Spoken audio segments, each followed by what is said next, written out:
నమస్తే, welcome to STV news. నేను రేవతి. ముందుగా హెడ్లైన్స్ చూద్దాం.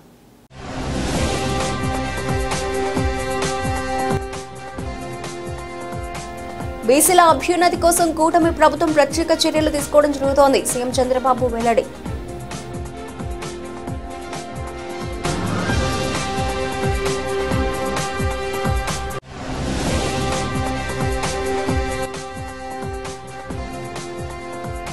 ఉత్తరప్రదేశ్ కు చెందిన ముఠా పక్కా ప్లాన్, సెల్ ఫోన్ గోడౌన్ ను టార్గెట్స్.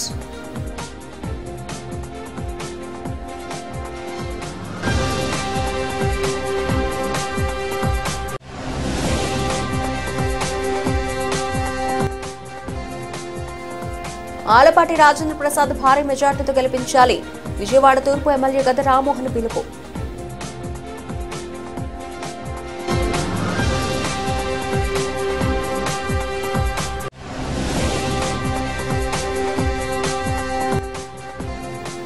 రాష్ట్రంలో పెట్రోల్ ఉత్పత్తులను సంరక్షించుకోవాల్సిన బాధ్యత ప్రతి ఒక్కరిపై ఉంది. రాష్ట్ర పౌర సరఫరాల శాఖ కమిషనర్ సౌరభ్ గౌర్ సూచన.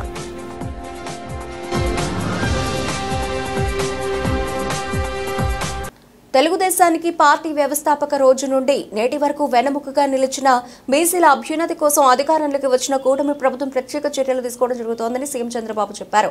బీసీల అభివృద్ధి, సామాజిక న్యాయంలో భాగంగా ముఖ్యమంత్రి చంద్రబాబు నాయుడు వెలుగుపూడి సచివాలయంలో బీసీ సంక్షేమ శాఖపై సమీక్ష నిర్వహించారు. సమీక్షలో ఉన్నతాధికారులు పలు అంశాలను ముఖ్యమంత్రి దృష్టికి తీసుకొచ్చారు.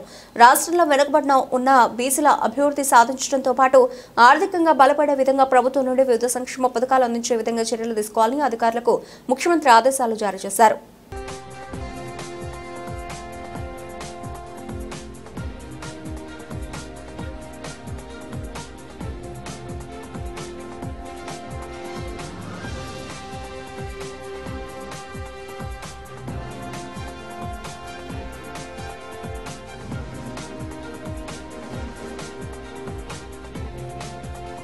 ముప్పై 6వ రహదారి భద్రతా వారోత్సవాలు నెల రోజుల పాటు నిర్వహించామని, వాహనదారుల నుండి మంచి స్పందన లభించిందని డిప్యూటీ ట్రాన్స్పోర్ట్ కమిషనర్ మోహన్ తెలిపారు. నేడు విద్యార్థుల చేతుల్లోనే దేశ పురోగతి ఉందని, విద్యార్థులు నైపుణ్యంతో ముందుకు వెళ్లాలని, నిర్లక్ష్యంగా వాహనాలు నడిపి రోడ్డు ప్రమాదాలతో మరణించరాదన్నారు. వాహనదారులు, విద్యార్థులు బాధ్యతాయుతంగా ఉన్నప్పుడే రోడ్డు ప్రమాదాలు తగ్గించగలమన్నారు. రోడ్డు భద్రతా వారోత్సవాల ముగింపు సందర్భంగా నగరంలోని బందర్ రోడ్లపై హెల్మెట్ ధరించిన వాహనదారులకు ట్రాన్స్పోర్ట్ కమిషనర్తో పాటు ఆర్టీ అధికారులు, విద్యార్థులు కలిసి హెల్మెట్ ధరించిన వాహనదారులకు చాక్లెట్లు, గులాబీలు పంపిణీ చేశారు. ఈ సందర్భంగా కమిషనర్ మోహన్ మాట్లాడుతూ, విద్యార్థులు సెల్ ఫోన్ వాడుతూ డ్రైవ్ చేయడం చట్ట ప్రకారం నేరమని, సెల్ ఫోన్ మాట్లాడుతూ వాహనం నడపడం వల్ల ఏకాగ్రత కోల్పోయి ప్రమాదాలు జరిగే అవకాశం ఉంటుందని అన్నారు. డ్రైవింగ్ లో ఉన్నప్పుడు ఫోన్ మాట్లాడాల్సిన అవసరం వచ్చినట్లయితే వాహనాన్ని పక్కకు ఆపి మాట్లాడాలి తప్ప డ్రైవింగ్ చేస్తూ మాట్లాడరాదన్నారు. వాహనదారులు చేసే తప్పిదాల వల్ల ఇతరులు ప్రమాదం బారిన పడే అవకాశం ఉందన్నారు. విద్యార్థులే ఎక్కువ స్పీడ్తో వెళ్లడం, ఇద్దరు కంటే ఎక్కువ మంది బైకుల మీద ఎక్కడం గమనిస్తున్నామన్నారు. అతివేగం ప్రమాదకరమని గుర్తుంచుకోవాలని, మితిమీరిన వేగంతో వెళ్లొద్దని ఆమె కోరారు. జిల్లాలో ఎక్కువ శాతం హెల్మెట్ ధరించడం పోవడం వలన జరిగిన రోడ్డు ప్రమాదాలు ప్రాణాలు పోగొట్టుకున్నారని అన్నారు. అందరికీ నమస్కారం. రవాణా శాఖ ఎన్టీఆర్ జిల్లా తరఫున ఈ కార్యక్రమానికి వచ్చిన అందరికీ కూడా శుభాభివందనాలు తెలియజేస్తున్నాను. మరి మన 36వ జాతీయ రహదారి భద్రతా వారోత్సవాల్ని గత 30 రోజులుగా నిర్వహించుకుంటున్నాం. ఈరోజు 30వ రోజు. మరి ఈరోజు మనం వినూత్నంగా ఒక కార్యక్రమాన్ని, అంటే ఎప్పుడు రవాణా శాఖ ఎప్పుడు కూడా ఫైన్స్ వేస్తుంటారు, కేసులు రాస్తుంటారనే ఒక ఆలోచనతో ఉన్నారు. కానీ ఈరోజు మనం ఈ యొక్క కార్యక్రమాన్ని హెల్మెట్ పెట్టుకున్న వాళ్ళందరికీ ఒక ప్రోత్సాహకంగా వాళ్ళని ఆపి వాళ్ళకు ఒక చాక్లెట్ ఇచ్చి వాళ్ళకి కృతజ్ఞతలు తెలిపి, అలాగే పెట్టుకొని వాళ్ళందరికీ కూడా ఒక రోజు ఇచ్చి మీ యొక్క కుటుంబం కొరకు, మీ యొక్క తల్లిదండ్రుల కొరకు, మీ యొక్క భార్యాభర్తల కొరకు, మీ యొక్క పిల్లల కొరకు వాళ్ళు ఎదురు చూస్తున్న వాళ్ళందరికీ కూడా మీరు జాగ్రత్తగా ఉండడానికి మీరు హెల్మెట్ ధరించండి. లేకుంటే రోడ్డు ప్రమాదాల నివారణకు మీరు చేయవలసినటువంటి మినిమం బాధ్యతలన్నీ చేయవలసిందిగా ఈరోజు స్కూల్ పిల్లలందరితో కూడా, అట్లాగే మా రవాణా శాఖ ఉద్యోగులతో అన్ని సెంటర్స్లో కూడా ఈ యొక్క కార్యక్రమాన్ని నిర్వహిస్తున్నాము. అంటే హెల్మెట్ పెట్టుకో, చాక్లెట్ తీసుకోండి. ఇదేదో చిన్న నినాదం కాదు, ప్రజల యొక్క భద్రత గురించి మనం చేస్తున్నటువంటి కార్యక్రమం. గత సంవత్సరం మన విజయవాడలో నగరంలో దాదాపు 230 మంది చనిపోయారు. ఓన్లీ రోడ్డు ప్రమాదాలలో 2 వీలర్ ద్వారా చనిపోయిన వాళ్ళ సంఖ్య. కాబట్టి హెల్మెట్ ధారణ మనందరికీ ఎంత ఇంపార్టెంట్ అనే విషయాన్ని మనం గుర్తించాల్సిందిగా ఈ యొక్క కార్యక్రమాన్ని నిర్వహిస్తున్నాం. మరి ఈ కార్యక్రమంలో మరి రేపటితో మనం చివరి రోజు అయిపోతుంది. మరి ఏదో ఒక్క నెల చేసుకొని మనం దీన్ని మర్చిపోవడం కాదు, మిగిలిన 11 నెలలు కూడా మళ్ళీ సంవత్సరం 2026 సంవత్సరం జనవరి వరకు మనం బ్రతికి ఉండాలి అంటే మన యొక్క రోడ్డు భద్రతా నియమాలు పాటించాలనే సదుద్దేశంతో మరి విజయవాడ నగర ప్రజలందరూ మరి సహకరించి అందరూ కూడా హెల్మెట్ ధారణ చేయాలి. అట్లాగే కోర్టు ఆదేశాలు కూడా ఉన్నాయి. రేపటి నుంచి ఎల్లుండి నుంచి మనం విపరీతంగా ఎన్ఫోర్స్మెంట్ డ్రైవ్ పెడుతున్నాము. అటు హెల్మెట్ లేని వారికి రేపే చివరి అవకాశం. అటు ఎల్లుండి నుంచి తీవ్రమైన పనిష్మెంట్స్ లేకపోతే పోలీస్ కేసులు పెట్టడము, రిమాండ్కి పంపడము, జైలుకి పంపడము, లైసెన్సులు సస్పెండ్ చేయడం వంటి తీవ్ర కార్యక్రమాలు సుప్రీంకోర్టు ఆదేశాల మేరకు రవాణా శాఖ, పోలీస్ శాఖ కూడా తీసుకుంటుంది. ప్రజలందరూ వీటిని గమనించి అందరితో సహకరించి మీ ప్రాణాలకి మీరు భద్రంగా మీ యొక్క భద్రతా నియమాలు పాటించాలని విజ్ఞప్తి చేస్తున్నారు. Thank you. జై హింద్.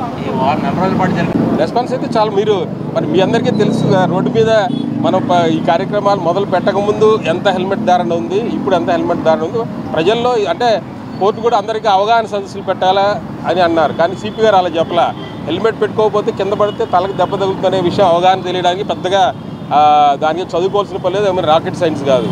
కాబట్టి అందరికీ మనం ఈ యొక్క బాధ్యతను నిర్వహించాలనే ఒక సదుద్దేశం కలగాలి. ఆ యొక్క చైతన్యం రావడానికి ఈ యొక్క కార్యక్రమం పెడుతున్నాం. దీన్ని ఏదో మిమ్మల్ని ఎన్ఫోర్స్మెంట్ ద్వారా ఇబ్బంది పెట్టి ప్రభుత్వానికి ఆదాయం సమకూర్చే వనరుగా మేము భావించట్లేదు.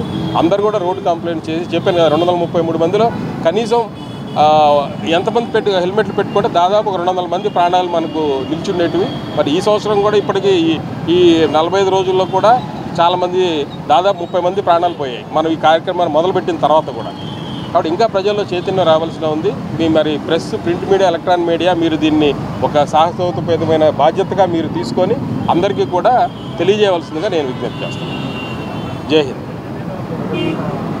ఆంధ్రప్రదేశ్లో చోరీ చేద్దాం, నేపాల్లో ఆ సొత్తు అమ్మేద్దాం, కోట్ల రూపాయలు సంపాదిద్దాం. ఇది ఉత్తరప్రదేశ్కు చెందిన ఒక ముఠా పక్కా ప్లాన్. అనుకున్నట్లుగానే విజయవాడకు రావడం, సెల్ ఫోన్ గోడౌన్ను టార్గెట్ చేయడం, 2.5 కోట్ల రూపాయల విలువైన యాపిల్ ఫోన్లను దొంగతనం చేశారు. నేపాల్లో అమ్మేందుకు సిద్ధమయ్యారు.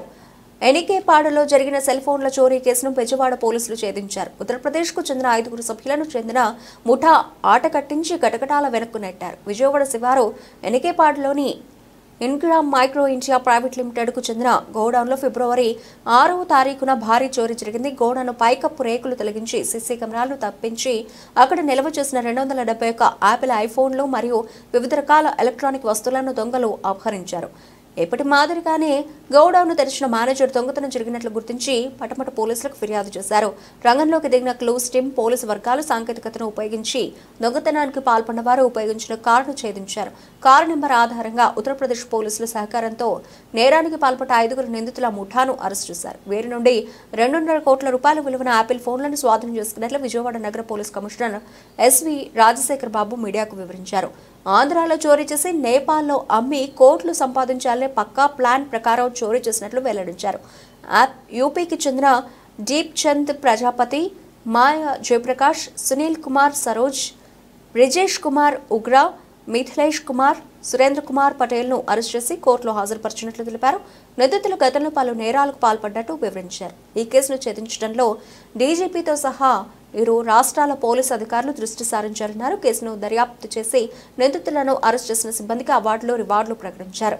కనీసం 3 కెమెరాలు బయట, అంటే లోపల కారిడార్స్లో వాళ్ళ ప్రైవేట్ స్పేసెస్లో పెట్టుకోవడం కాకుండా బయటకు పెడితే పరోపకారం. ఎందుకంటే నేను నా కెమెరా బయటకు పెడితే అది వేరే పక్కన ఉన్న అపార్ట్మెంట్ కావచ్చు, నేబర్హుడ్లో ఉన్న మన వ్యక్తికి ఇది ఉపయోగపడుతుంది. ఎందుకంటే కొన్ని వేల కెమెరాలు మన దగ్గర ఉంటే ముద్దాయి ఆ కెమెరాని మాస్క్ చేయడమో లేదంటే వైర్స్ కట్ చేయడం చేసినా కూడా పక్కా అపార్ట్మెంట్ దొరికిపోతారు. వాస్తవానికి ఈ కేసు కూడా అదే అయింది. ఇక్కడ నేరస్తుడు కెమెరాకి ఒక మాస్క్ పెట్టేసి అదేవిధంగా కట్ చేసి లోపలికి ఎంటర్ అవుతాడు. అయినా కూడా పక్క కెమెరాల్లో వీడు ఎర్టిగా కార్ వేసుకొని వస్తాడు. సో ఎర్టిగా కార్లో దానికి సంబంధించిన నెంబర్ అనేది నైట్ అయినా సరే మనకు ఒక ఏఎన్పిఆర్ కెమెరా ఉండము, ఆ ANPR automatic number plate recognition camera ఉండము. సో దాని ద్వారా మనకు క్లూ రావడం జరుగుతుంది. సో దీన్ని కూడా భారీ ఎత్తున 3000 అపార్ట్మెంట్స్లో దాదాపు 9000 కెమెరాలు, అంటే ఎన్టీఆర్ పోలీస్ కమిషనరేట్లో ఒక 10,000 కెమెరాలు నెక్స్ట్ జూన్ లోపల 10,000 కెమెరాలు పెట్టాలనే ఆలోచనతో మేము ముందుకు పోతున్నాము. త్వరలోనే ఇంకా మంచి ఫలితాలు వస్తాయి. ఈ కేసుకి సంబంధించి వాస్తవానికి ఈ A1, A2, A3 మీకు ఆల్రెడీ ప్రెస్ నోట్ ఇచ్చుంటారు. ఇందులో దీప్ చంద్ర ప్రజాపతి అనేవాడు A1, తర్వాత A2, A3 కూడా ఇంపార్టెంట్ రోల్ ప్లే చేశారు. మాయా జయప్రకాష్ పటేల్, సునీల్ కుమార్ సరోజ్, బ్రిజేష్ కుమార్ ఉగ్ర, మహేష్ కుమార్, మిథిలేష్ కుమార్, సురేంద్ర కుమార్ పటేల్ అనే 6 మందిని ముద్దాయిల్ని మనం అరెస్ట్ చేయడం జరిగింది. ఒక 2 hours కానీ మనము లేట్ అయితే వీళ్ళు నేపాల్ అమ్మేస్తారు. ఇటువంటి కేసెస్ వాళ్ళు గోడౌన్స్ ఒక వ్యక్తి ఉన్నాడు, రంజిత్ అనే ఒక వ్యక్తి ఉన్నాడు. ఆ రంజిత్ అనే వ్యక్తి దేశంలో ఉన్న అన్ని సెల్ ఫోన్ గోడౌన్స్ ఏదైతే ఉన్నాయో వాటి లొకేషన్స్ తీసుకొని అతన్ని వీళ్ళకి డేటా ఇవ్వడము. ఇట్లా వేర్ హౌస్ ఒకటి ఉంది, ఇది గోడౌన్, ఇప్పుడు మనం ఏదైతే మనం మాట్లాడుతున్నాం అది గోడౌన్, ఎనకేపాడులో ఉన్న వేర్ హౌస్ ఏదైతే ఉందో మొబైల్ ఫోన్స్ అంతా వేర్ హౌస్, అది ఇట్స్ నాట్ మొబైల్ షాప్. ఇటువంటి వేర్ హౌసెస్ ఎక్కడున్నాయనే డేటా వాడు పెట్టుకున్నాడు. సో వాడు చేసి ఈ A2 అండ్ A3కి పలానా దగ్గర ఒక వేర్ హౌస్ ఉందని చెప్పేసి చెప్పడము. సో అందరు కలిసి 6 మంది ఇక్కడ రావడము, అక్కడ ఇది కొట్టేసి తీసుకునే క్రమంలో నేపాల్లో అమ్మేసే ఉద్దేశంలో ఉన్నారు. సో A7 రంజిత్ను కూడా యూపీ పోలీసు అదేవిధంగా బీహార్ పోలీస్ వారి గురించి వెతుకుతున్నారు. సో చాలా చక్కటి సమన్వయంతో ఈరోజు ఈ కేసును ఛేదించిన ఎన్టీఆర్ పోలీస్ కమిషనరేట్ అధికారులందరికీ కూడా నేను ధన్యవాదాలు తెలియజేస్తున్నాను. డీసీపీ గౌతమి సాలి గారు కావచ్చు, డీసీపీ తిరుమలేష్ రెడ్డి గారు కావచ్చు, అదేవిధంగా క్రైమ్ అడిషనల్ డీసీపీ రాజారావు కావచ్చు, అదేవిధంగా CCS ఏసీపీ వెంకటేశ్వర్ కావచ్చు, CCS ఇన్స్పెక్టర్సు రామ్ కుమార్, అదేవిధంగా మన Patamata police station officers, ACP central Damodar కావచ్చు, అందరూ కూడా పర్ఫెక్ట్ కోఆర్డినేషన్తో ముందుకు వెళ్ళి ఈ కేసును ఛేదించడం చాలా సంతోషం. ముఖ్యంగా ఎన్టీఆర్ పోలీస్ కమిషనరేట్లో ఒకవైపున సాంకేతికతను గట్టిగా ఉపయోగించుకోవాలా, డ్రోన్స్ను ఉపయోగించుకోవాలి. ఎందుకంటే మీరు చూస్తున్నారు, డ్రోన్స్ వచ్చిన తర్వాత క్లౌడ్ పెట్రోల్స్ అనే కాన్సెప్ట్తో ఒక కమిషనరేట్లో ఒక సుస్థిరమైన వాతావరణము, అదేవిధంగా భద్రమైన వాతావరణం కల్పించేలాగా చర్యలు చేపడుతున్నాము. చాలా సంతోషం. ఇటువంటి కేసెస్ ఇంకా ఛేదించాలా, నేరస్తుడు విజయవాడ కమిషనరేట్లో నేరం చేయాలంటేనే భయపడాలా అన్న దీంతో వెళ్తున్నాము. అదేవిధంగా గంజా మీద కూడా ఈగల్ వెహికల్స్, మీకు అందరికి తెలుసు, ఈగల్ వెహికల్స్ గట్టిగా తిరుగుతున్నాయి. సో పోలీస్ శాఖ ప్రజల శ్రేయస్సు గురించి, అదేవిధంగా ప్రజల భద్రత గురించి, ప్రజాసేవలో మేము ఇంకా మెరుగైన ఫలితాలు సాధిస్తామని చెప్పి తెలియజేస్తూ ముగిస్తున్నాం. ధన్యవాదాలు. సమాజాభివృద్ధిలో జర్నలిస్టుల కీలకమని PCC వైస్ ప్రెసిడెంట్ కొలను కొండ శివాజీ చెప్పారు. నగర అభివృద్ధికి జర్నలిస్టుల సహకారం ఎంతో అవసరమని, ప్రజల పక్షాన పోరాటంలో జర్నలిస్టుల కృషి అనన్య సామాన్యమని కొనియాడారు. విజయవాడ గాంధీనగర్ ప్రెస్ క్లబ్లో APUWJ అర్బన్ డైరీ 2025 ఆవిష్కరణ జరిగింది. కార్యక్రమంలో ముఖ్య అతిథిగా పాల్గొని శివాజీ మాట్లాడుతూ 35 సంవత్సరాలుగా జర్నలిస్టులతో అనుబంధం ఉందని తెలిపారు. జర్నలిస్టుల సహకారంతోనే తాను ఈ స్థాయికి వచ్చానని చెప్పారు. నగరాభివృద్ధికి జర్నలిస్టుల సహకారం ఎంతో అవసరమని పేర్కొన్నారు. బుడమేరు వరదల సమయంలో జర్నలిస్టుల కృషి అనన్య సామాన్యమని కొనియాడారు. ప్రభుత్వం నుంచి నష్టపరిహారం ఇప్పించడంలో మీడియా కృషి ఎనలేనిదని తెలిపారు. కాంగ్రెస్ పార్టీ ఆధ్వర్యంలో ప్రజా సమస్యల పరిష్కారానికి కృషి చేస్తానని పేర్కొన్నారు. కాంగ్రెస్ మాజీ ఎంపీ వైఎస్ఆర్ సన్నిహితుడు KVP రామచంద్రరావు ప్రతినిధిగా డైరీ ఆవిష్కరణకు రావడం చాలా ఆనందంగా ఉందని తెలిపారు. యూనియన్ అర్బన్ అధ్యక్షుడు చావా రవి అధ్యక్షతన జరిగిన కార్యక్రమంలో IJU కౌన్సిల్ మెంబర్ షేక్ బాబు, ప్రెస్ క్లబ్ అధ్యక్షుడు కంచుల జయరాజు, యూనియన్ అర్బన్ కార్యదర్శి దారం వెంకటేశ్వరరావు, సామ్నా రాష్ట్ర ప్రధాన కార్యదర్శి రమణారెడ్డి, ప్రెస్ క్లబ్ కార్యదర్శి Dasari Nagaraju, AP photo journalist రాష్ట్ర అధ్యక్షుడు Vijayabhaskar, print and electronic media పాత్రికేయులు పాల్గొన్నారు. డైరీ ముద్రణకు పూర్తి సహాయ సహకారాలు అందించిన రాజ్యసభ మాజీ సభ్యుడు KVP రామచంద్రరావుకు యూనియన్ నేతలు ధన్యవాదాలు తెలిపారు. ఈరోజు ప్రెస్ క్లబ్లో 2025 సంవత్సరానికి వర్కింగ్ జర్నలిస్టుల యూనియన్ తరపున నా చేత డైరీ ఆవిష్కరించిన పెద్దలు, యూనియన్ నాయకులు రవి గారు, జయరాజు గారు, వాళ్ళ టీం అందరికీ హృదయపూర్వక ధన్యవాదాలు తెలియజేసుకుంటా ఉన్నా. భవిష్యత్తులో మీ అసోసియేషన్కి రాష్ట్ర ప్రభుత్వంతో కానీ, జిల్లాధికారి యంత్రాంగంతో కానీ ఏదైనా అక్రిడేషను, ఇళ్లకు సంబంధించి సంక్షేమం విషయంలో మీతో పాటు నేను కూడా కలిసి ఉంటానని చెప్పి మా పార్టీ తరఫున మీకు అండగా దండగా ఉంటామని ఈ సందర్భంగా మనం చేసుకుంటా ఉన్నాం. రాబోయే రోజుల్లో మా పార్టీ అధ్యక్షురాలు షర్మిలా రెడ్డి గారు రాష్ట్ర ప్రజల భవిష్యత్తు కోసం, రాజశేఖర్ రెడ్డి గారి లెగసీని కాపాడే దానికోసం చేసే ఉద్యమాలలో మీ వంతు సహాయ సహకారాలు మేము అందిస్తూ ఉన్నాం. పెద్ద ఎత్తున రాహుల్ గాంధీ గారు మతతత్వానికి వ్యతిరేకంగా దేశవ్యాప్తంగా ఉద్యమాలు చేస్తూ ఉన్నారు. సెక్యులరిజం కోసం, అలాగే ప్రజాస్వామ్యం కోసం, రాజ్యాంగ పరిరక్షణ కోసం చేసే ఉద్యమాల్లో కాంగ్రెస్ పార్టీకి మీరంతా అండగా దండగా ఉండాలని చెప్పి కోరుకుంటూ సెలవు తీసుకుంటా ఉన్నాం. ఏపీయూడబ్ల్యూజే విజయవాడ ప్రెస్ క్లబ్ ఆధ్వర్యంలో ఈరోజు 2025 సంవత్సరానికి సంబంధించిన డైరీని పిసిసి ఉపాధ్యక్షులు కొల్లకొండ శివాజీ గారు ఆవిష్కరించారు. వాస్తవానికి ఈ డైరీకి చాలా ప్రాధాన్యత ఉంది. అనేక రకాలైన సమాచారం దీంట్లో ఉంటుంది. జర్నలిస్టులకు కావాల్సిన అన్ని రకాల సమాచారాలు, వారి హక్కులు, బాధ్యతలు, వాటికి సంబంధించిన అన్ని అంశాలు కూడా ఈ డైరీలో పొందుపరచబడి ఉంది. దీనికి కాంగ్రెస్ పార్టీ సీనియర్ నాయకులు, మాజీ రాజ్యసభ సభ్యులు కేవీపీ రామచంద్రరావు గారు పూర్తి స్థాయిలో ఈ డైరీ ముద్రించడానికి కావాల్సిన ఆర్థిక సహాయాన్ని అందజేశారు. కొల్లకొండ శివాజీ గారి ద్వారా కేవీపీ గారు ఈ సహాయాన్ని అందజేయటం వల్ల ఈరోజు ఈ డైరీ ముద్రణ జరిగింది. వారికి ప్రత్యేకంగా ధన్యవాదాలు ఏపీడబ్ల్యూజీ తరఫున, విజయవాడ ప్రెస్ క్లబ్ తరఫున తెలియజేస్తా ఉన్నాం. ఈ జర్నలిస్టుల సంక్షేమానికి సంబంధించి అన్ని విషయాల్లోనూ అటు కేవీపీ గారు కానీ, ఇటు కొల్లకొండ శివాజీ గారు కానీ ఇప్పటివరకు చాలా సహాయ సహకారాలు అందజేస్తూ ఉన్నారు. భవిష్యత్తులో కూడా వారి సహాయ సహకారాలు ఇదే విధంగా అన్ని అటు ప్రింట్, ఎలక్ట్రానిక్ మీడియా, వెబ్లో ఉన్న, యూట్యూబ్లో ఉన్న అన్ని రకాల జర్నలిస్టులు అందరికి కూడా కొల్లకొండ శివాజీ గారు, కేవీపీ రామచంద్రరావు గారు తప్పకుండా అందజేస్తారని ఆశాభావం వ్యక్తం చేస్తూ సెలవు తీసుకుంటున్నాం. ఉమ్మడి కృష్ణా, గుంటూరు జిల్లాల పట్టభద్రుల ఎమ్మెల్సీ ఎన్నికల్లో ఎన్డీఏ కూటమి బలపరిచిన ఆలపాటి రాజేంద్ర ప్రసాద్ భారీ మెజార్టీతో గెలిపించాలని విజయవాడ తూర్పు ఎమ్మెల్యే గద్దె రామ్మోహన్ పిలుపునిచ్చారు. మొదటి ప్రాధాన్యత ఓటు ఆలపాటికి వేయాలని ఓటర్లను కోరారు.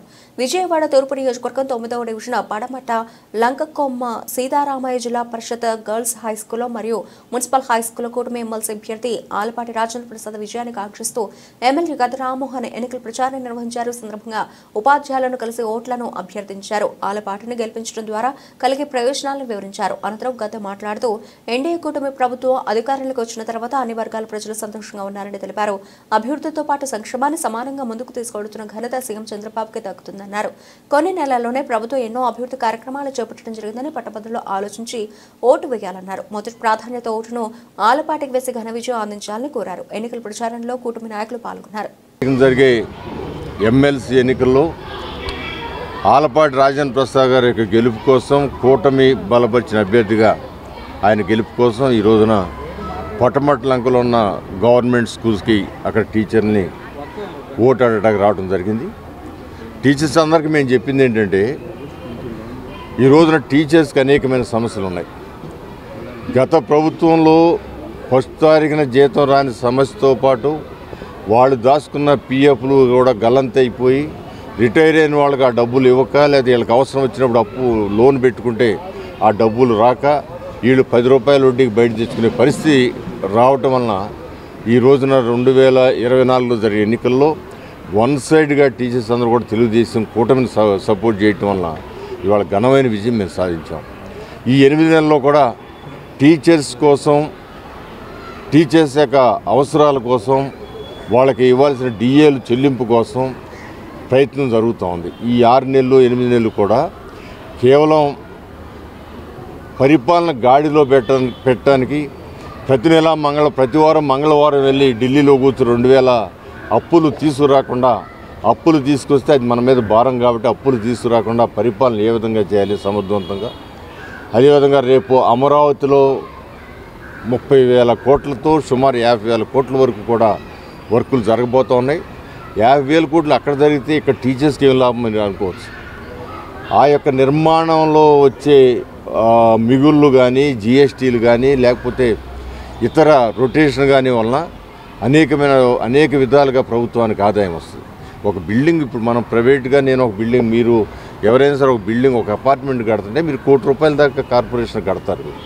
సో అదేవిధంగా అది గవర్నమెంట్ బిల్డింగ్లు అయినా కూడా ఆ విధమైన ట్యాక్సేషన్ ఉంటుంది. దానివల్ల ప్రభుత్వానికి ఆదాయం కూడా వస్తుంది. ఇవన్నీ కూడా సమకూర్చుకొని వీలైన తొందరలో ఏ విధంగా 2014లో అప్పుడున్న ఆర్థిక పరిస్థితులు అనుకూలించకపోయినా 42% ఫిట్మెంట్ ఇచ్చి ఆయన ఈ ఎంప్లాయీస్కి మేలు చేశారో అదేవిధంగా ఘనమైన మేలు చేయడానికి చంద్రబాబు గారు సిద్ధంగా ఉన్నారు. వీటన్నిటికంటే కూడా రాజేంద్ర ప్రసాద్ గారు చాలా అనుభవం కలిగిన వ్యక్తి, అనేక పర్యాయాలు ఎమ్మెల్యేగా ఎన్నుకోబడిన వ్యక్తి, ఒకసారి మినిస్టర్గా పనిచేసిన వ్యక్తి. శాసనసభలో కూడా ఆయన ఏ విషయాన్నైనా ఆ స్పీచ్ ద్వారా ముఖ్యమంత్రి గారిని కానీ లేదా మంత్రులు కానీ కన్విన్స్ చేసే సమర్థత కలిగిన వ్యక్తి.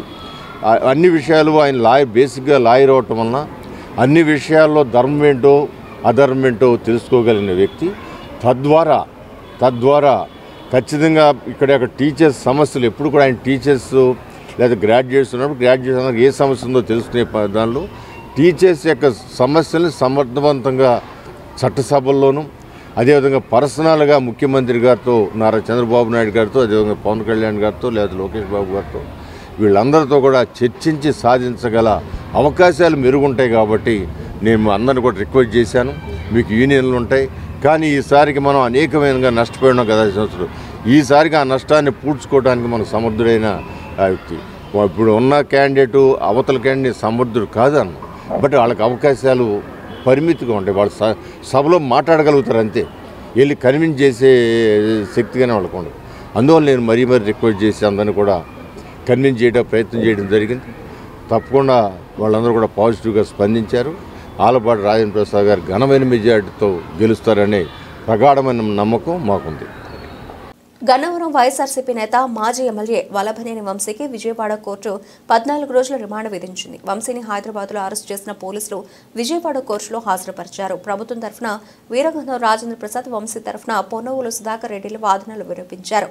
ఇరుపక్షాల వాదనలు విన్న న్యాయాధికారి రామ్మోహన్ ప్రాసిక్యూషన్ వాదనలతో ఏకీభవిస్తూ వంశీతో పాటు అతడి అనుచరులు లక్ష్మీపతి, శివరామకృష్ణ ప్రసాద్లకు రిమాండ్ విధించారు. పోలీసులు వారిని విజయవాడలోని జిల్లా జైలుకు తరలించారు. వంశీ రిమాండ్ రిపోర్టులో పోలీసులు కీలక అంశాలు వెల్లడించారు. సత్యవర్ధన్ బెదిరించడంలో వంశీ కీలక పాత్ర పోషించినట్లు తెలిపారు. మరణ భయంతోనే వంశీ అనుచరులు చెప్పినట్లు సత్యవర్ధన్ చేశాడని పోలీసులు గుర్తించారు. వంశీకి నేర చరిత్ర ఉంది. అతడిపై ఇప్పటి వరకు 16 క్రిమినల్ కేసులు ఉన్నాయి. ఎన్టీఆర్ జిల్లా సిపి ఆదేశాలతో 4 ప్రత్యేక బృందాలు ఏర్పాటు చేసే విశాఖ పోలీసుల సమాచారంతో విజయవాడ తీసుకొచ్చి ఈ కేసులో A9గా ఉన్న రామును కలవాలని వంశీ బలవంతం చేశారు. సత్యవర్ధన్ ఫిర్యాదును వెనక్కి తీసుకోవడంలో A7, A8 కీలకంగా వ్యవహరించారు అని పోలీసులు రిమాండ్ రిపోర్టులో పేర్కొన్నారు. తెలుగుదేశం కార్యాలయంలో పనిచేసే సత్యవర్ధన్ కిడ్నాప్ చేసి దాడి చేశారన్న అభియోగంపై గురువారం ఉదయం వంశీని ఏపీ పోలీసులు హైదరాబాద్లో అరెస్ట్ చేసిన సంగతి తెలిసిందే. వంశీతో పాటు అతడి అనుచరులైన లక్ష్మీపతి, శివరామకృష్ణ ప్రసాద్లపై అట్రాసిటీ యాక్ట్ ప్రకారం నాన్ బెయిలబుల్ సెక్షన్ల కింద పోలీసులు కేసు నమోదు చేశారు. వంశీని హైదరాబాద్లో అరెస్ట్ చేయగా శివరామకృష్ణ ప్రసాద్, లక్ష్మీపతిని విజయవాడలో అరెస్ట్ చేశారు. మరోవైపు విజయవాడ పడమట పోలీస్ స్టేషన్లో సత్యవర్ధన్ వాంగ్మూలం నమోదు చేశారు. వంశీని విజయవాడ తీసుకొచ్చి కృష్ణలంక పోలీస్ స్టేషన్లో దాదాపు 8 గంటల పాటు పోలీసులు ప్రశ్నించారు. అనంతరం వంశీతో పాటు మిగతా నిందితులకు విజయవాడ ప్రభుత్వ ఆసుపత్రిలో వైద్య పరీక్షల అనంతరం న్యాయమూర్తి ఎదుట హాజరుపరిచారు.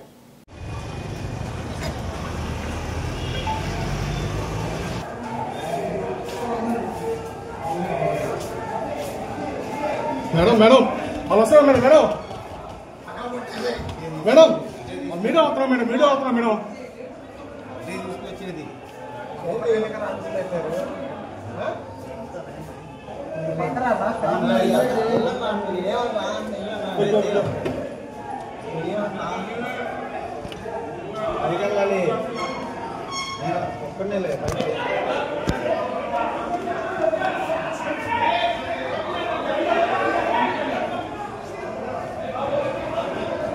తమ్ముడనా పులే పులే జై జగన్ జై పులే జై పులే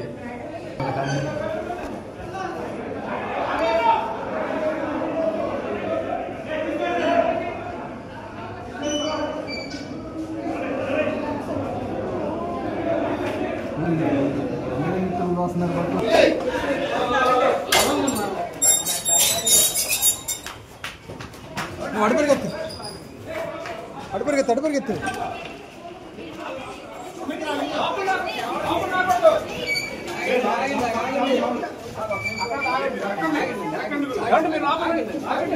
గురు వెళ్ళకూడదు గురు అలా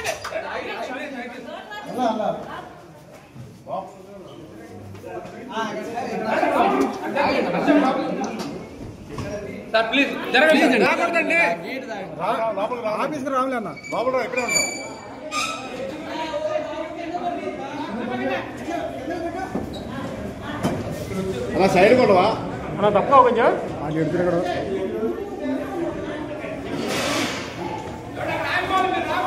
నిజాయితీకి నిరాడంబరత్వానికి మారుపేరు దామోదరం సంజీవయ్య సీఎం చంద్రబాబు విద్యాశాఖ మంత్రి నారా లోకేష్ కొనియాడారు. దేశంలోనే తొలి దళిత సీఎంగా సంజీవయ్య జీవిత ప్రస్థానం స్ఫూర్తిదాయకమని ప్రశంసించారు. సంజీవయ్య జయంతిని అధికారికంగా జరుపుకోవడం తెలుగు జాతికి గర్వకారణమని అన్నారు.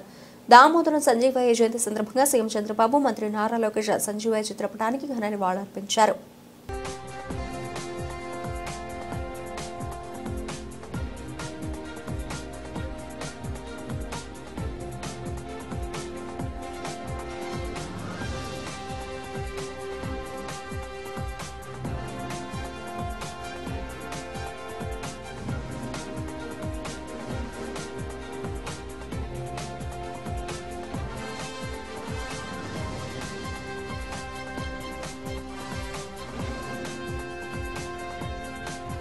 వచన కవిత్వంపై నేటి విద్యార్థులకు అవగాహన కల్పించేందుకు సదస్సులు సమావేశాలు నిర్వహించాల్సిన ఆవశ్యకత ఎంతైనా ఉందని సంచాలకులు ప్రాచీన తెలుగు విశిష్ట అధ్యయన కేంద్రం ఆచార్య మాడభూషి సంపత్ కుమార్ తెలిపారు.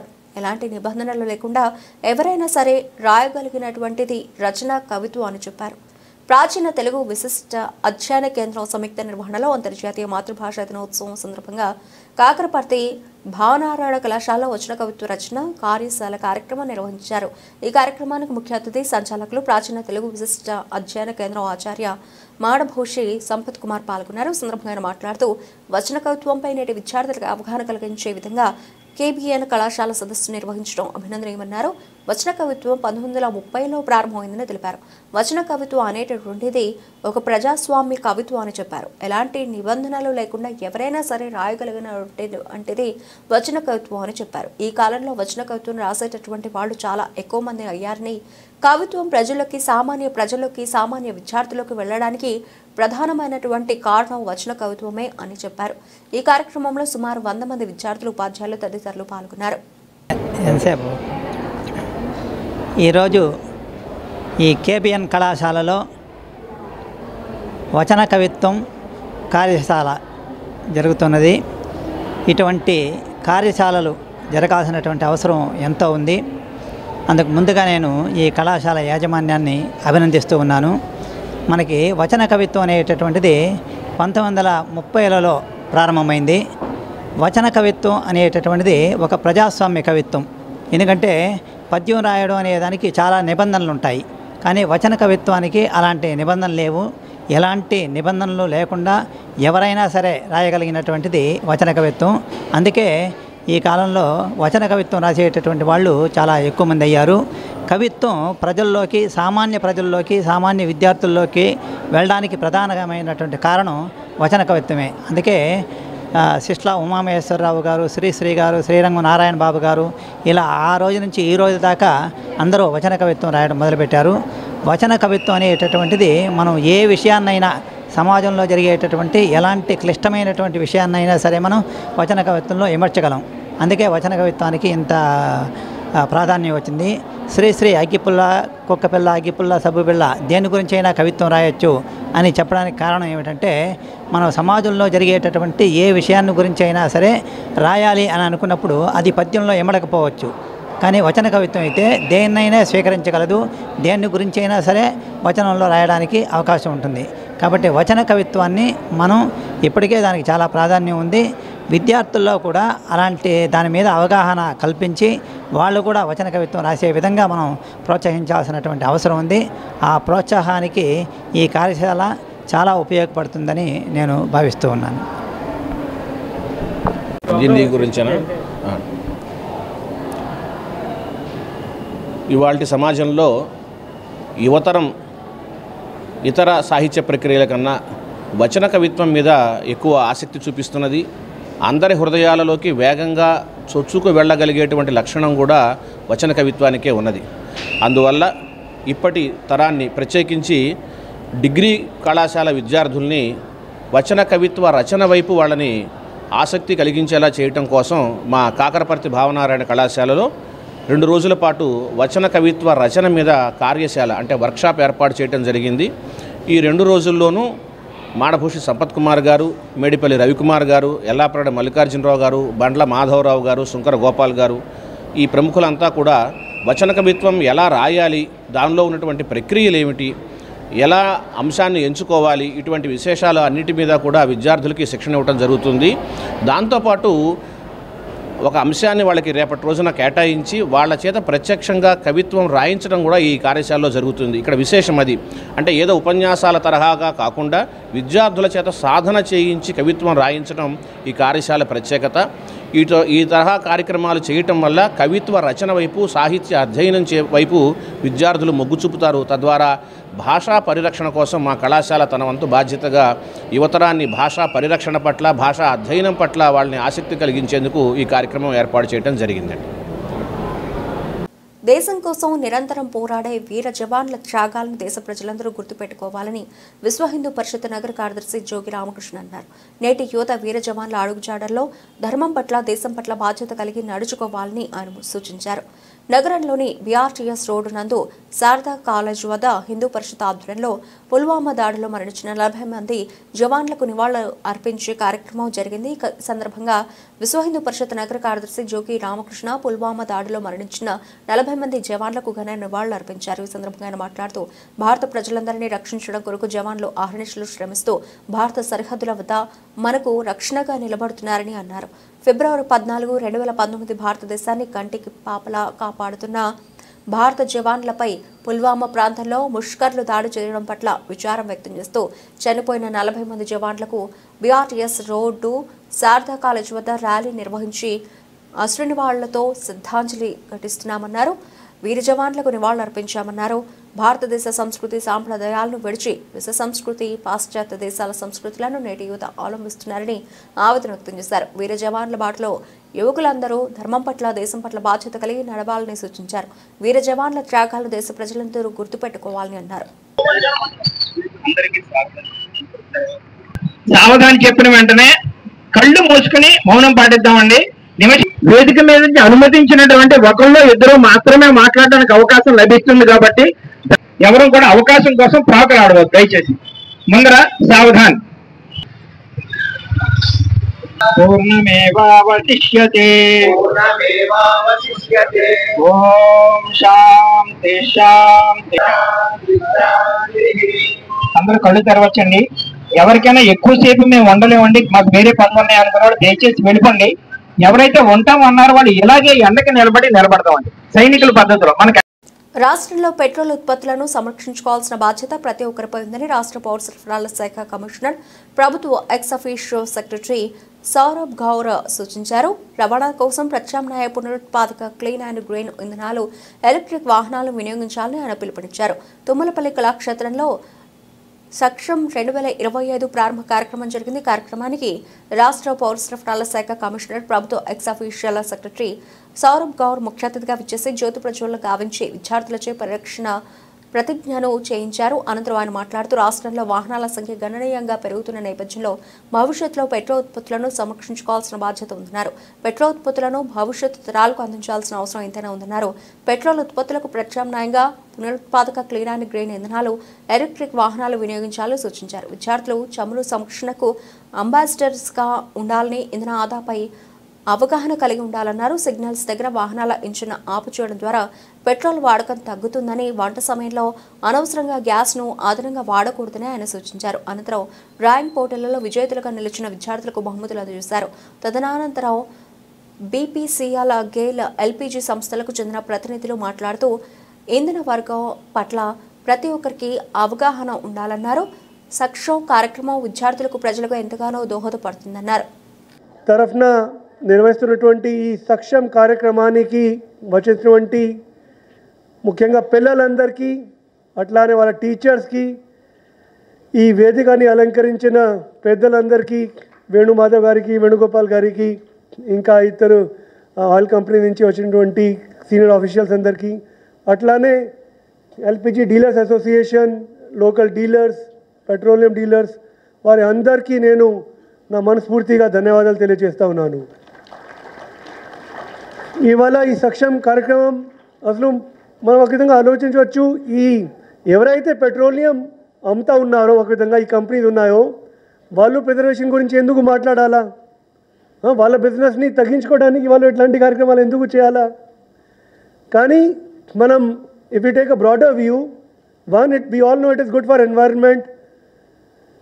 Today the number of vehicles, when I was small like the kids here, 7th, 8th, 9th class పిల్లలు ఎవరైతే ఉన్నారో, and I grew up in a city smaller than Vijayawada, చాలా తక్కువ వెహికల్స్ రోడ్లు ఉండేవి.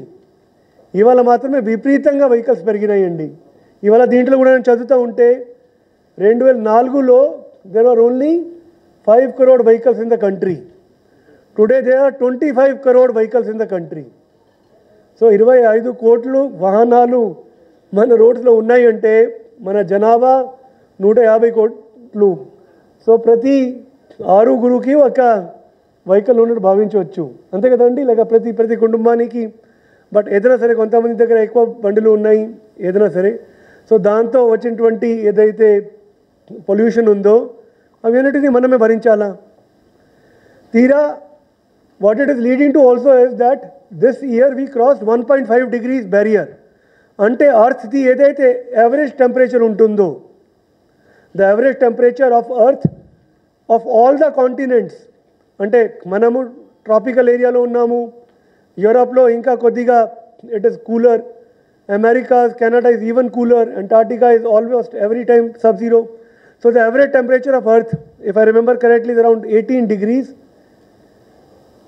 And ఇవాళ 14th ఫిబ్రవరి ప్రతి సంవత్సరం ఆయిల్ ఇండస్ట్రీ సక్షం అని ప్రోగ్రాం నిర్వహిస్తుంది. ఎందుకంటే మన భారతదేశం ఇండస్ట్రీ ఎకానమీ చాలా పురోగమిస్తుంది. ఇప్పుడు మనం 3rd largest economy in the world. So దీనికోసం మనం ఆయిల్ ఇంపోర్ట్స్ మీద చాలా డిపెండ్ అవుతున్నాం. సో ఈ ఇంపోర్ట్స్ మనకి 2040 దాకా అవైలబుల్ ఉంటాయి. సో నెక్స్ట్ జనరేషన్ ఉండాలంటే ఈ conservation message across the society వెళ్ళాలి. దీనికోసం ఈ 15 days programme across the country అలాగే ఆంధ్రప్రదేశ్లో నిర్వహిస్తున్నాం. College students, professors, then we are conducting lot of campaigns కాలేజెస్లో, బస్లో, సైక్లోథాన్స్, వాకథాన్స్ ఇవన్నీ కండక్ట్ చేస్తున్నాం. దీనివల్ల ప్రజల్లో అవగాహన పెరిగి ఆయిల్ కన్జర్వేషన్, ఎనర్జీ కన్జర్వేషన్ వల్ల అవగాహన పెరిగి మనకు ఇంధనాలు సేవ్ అవుతాయి, వచ్చే తరానికి కూడా అవైలబుల్ ఉంటాయి. బులెటిన్ ముగించే ముందు హెడ్లైన్స్ మరోసారి.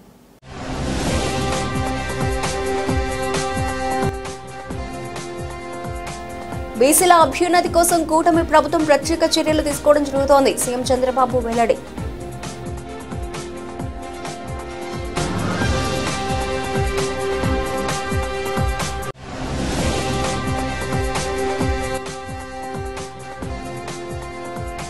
ఉత్తరప్రదేశ్కు చెందిన ముఠా పక్కా ప్లాన్, సెల్ ఫోన్ గోడౌన్ను టార్గెట్స్.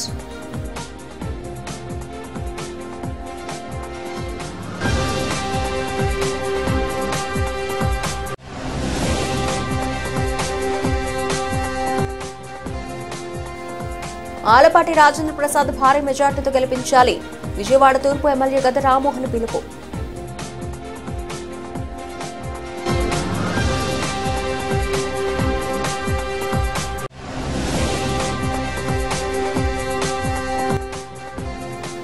రాష్ట్రంలో పెట్రోల్ ఉత్పత్తులను సంరక్షించుకోవాల్సిన బాధ్యత ప్రతి ఒక్కరిపై ఉంది, రాష్ట్ర పౌర సరఫరాల శాఖ కమిషనర్ సౌరభ్ గౌర్ సూచన.